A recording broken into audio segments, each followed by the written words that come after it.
आदरणीय दर्शकों, आपने पिछले अंक में सुना था कि नचिकेता जब यमराज के पास पहुंचा तो यमराज की पत्नी ने उनसे बताया कि एक बालक आकर के यहाँ रुका हुआ है और आप ही का दर्शन चाहता है।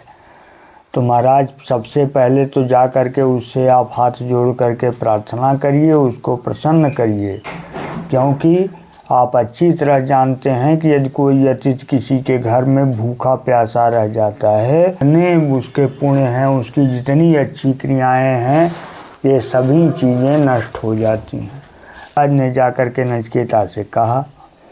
नचिकेता ने यमराज की बात मान लिया और कहा कि ठीक है, मैं आपको वरदान देता हूँ, आपके ऊपर मैं नचिकेता ने कहा यमराज से, नचिकेता बोला, स्वस्ति प्रथम मेरे हूँ पिता स्वस्थ शुभ मन, मुझको पहचान सकें जाने पर देख सामने मेरा तन, उनका हो क्रोध दूर भगवन, हो जाए पूर्ण सा स्थिर मन, मुझको भी अपना लें फिर से कर सकें रात्रि में पूर्ण शयन।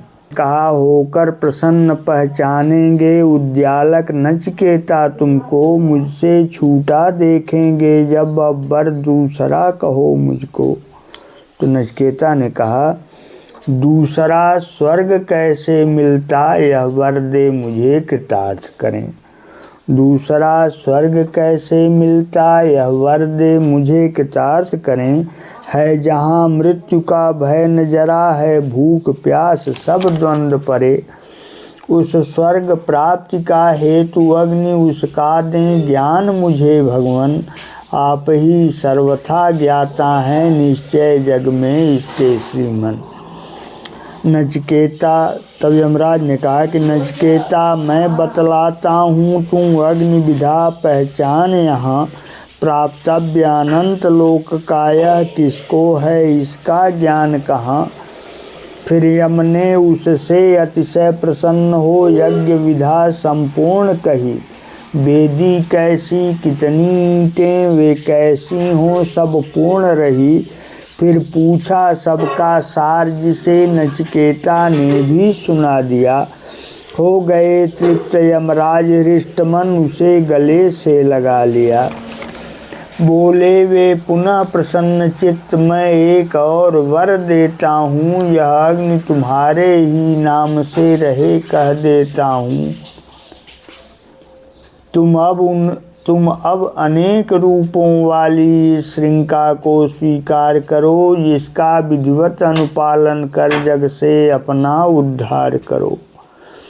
जो वेद त्रयी विहित विधि से कर्मत्रय भार निभाएगा, होकर वह त्रिनाचिकेत पृथ्वी पर मुक्ति सिंधु अवगाहेगा। इसको हैं ब्रह्म यज्ञ कहते, क्योंकि यह ब्रह्मागत सबको सब में रूपाश्रय बन रहने से सदा जानती है सबको। यह देवों द्वारा पूज्य अग्नि मानव के ही कल्याण हेतु अवतरित हुई है पृथ्वी पर, यह स्वर्ग लोक की प्रबल सेतु। अतएव करे जो नाचिकेत का चयन वही विद्वान यहाँ, इसके उपांग तीनों जाने वह उसे मृत्यु का पास कहाँ। सब शोक दूर होंगे उसके जो नित्य इसे परितृप्त करे, तपदान सहित जो 3 बार दिन में इसको उद्दीप्त करे। नचिकेता अब से लोग इसे कह नाचिकेत ही जानेंगे, अब वर तीसरा चुनो ब्राह्मण, हम उसे उचित ही मानेंगे। और इस प्रकार यमराज नचिकेता संवाद में दूसरे वरदान का वर्णन आपने सुना। शेष अगले अंक में। धन्यवाद, हार्दिक शुभकामनाएं।